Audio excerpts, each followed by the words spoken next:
Benvinguts al podcast Miolant en valencià. En aquest espai descobriràs com fer créixer el teu valencià mentre mioles per racons de la llengua, la cultura i les expressions més autèntiques. Uneix-te al meu món lletraferit i dóna-li un toc únic al teu aprenentatge. Soc Olivia, creadora de la pàgina web La Gata Lletraferida. Fa uns mesos em vaig plantejar crear un blog i un podcast que em representaren a mi i al meu projecte. Estava entusiasmada. Pensava que seria una oportunitat única per escriure sobre la meva llengua, les meues inquietuds i les meues passions.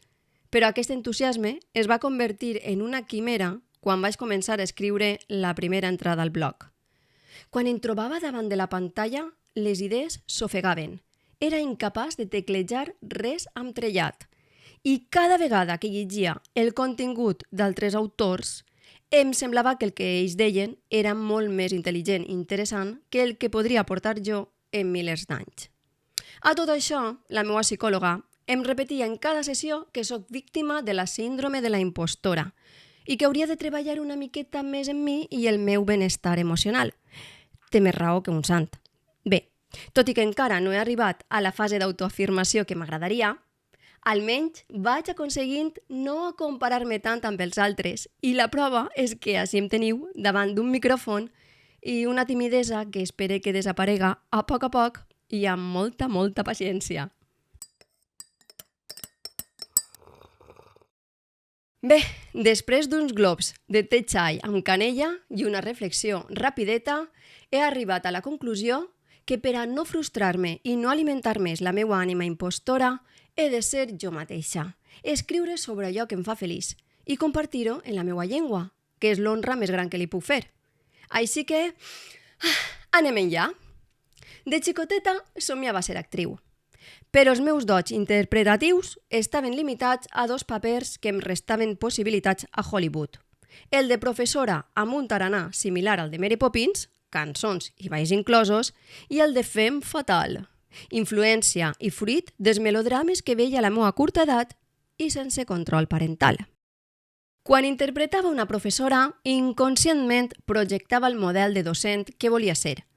Soc filla única i els meus alumnes solien ser peluixos descolorits pel sol o xiquets i xiquetes sorgits de la meva imaginació. De tant en tant, si la sort m'acompanyava, una veïneta del carrer ocupava seient en la meva vella cadira de vimet i em preguntava amb visible impaciència que quan acabaria aquella classe improvisada i fora del seu horari lectiu. Jo li deia, amb posat seriós i alhora dolç, que no es preocupara, que la classe li passaria volant. En eixes classes repartia fitxes elaborades per mi, pegava folis en la paret i creava així pissarres d'un sol ús que m'allunyaven d'una sostenibilitat que ara seria impensable. Però confesse que a mi el que realment m'agradava i em feia gaudir al màxim era contar contes i rondalles i després preguntar què extreien de totes aquelles històries. Contar contes i rondalles em permetia esprémer l'actriu que es regirava dins de mi i cada segon d'atenció que els meus alumnes, imaginaris o reals, em regalaven, el rebia com una injecció d'entusiasme i motivació, en la qual cosa les meues interpretacions de profe apassionada anaven increixendo. Al meu cap, les respostes que donaven els meus alumnes imaginaris eren divertides, sorprenents i fins i tot eixides de to, perquè jo visionava que en el futur tindria alumnes molt diferents entre si.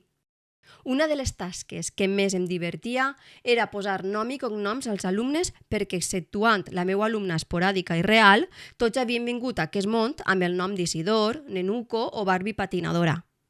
Jo es donava un nom i un cognom, i quan passava llista els mirava i es preguntava pel seu cap de setmana, o a on els agradaria anar d'excursió eixe fi de curs. Bé, estaven limitats amb els destins. Havien de triar entre el banc de fusta de la plaça del poble o la caseta de camp dels avis, però tant se val.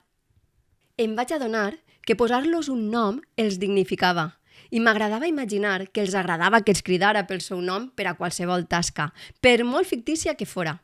D'aquesta manera vaig entendre que aquesta vocació no pot deslligar-se de l'empatia.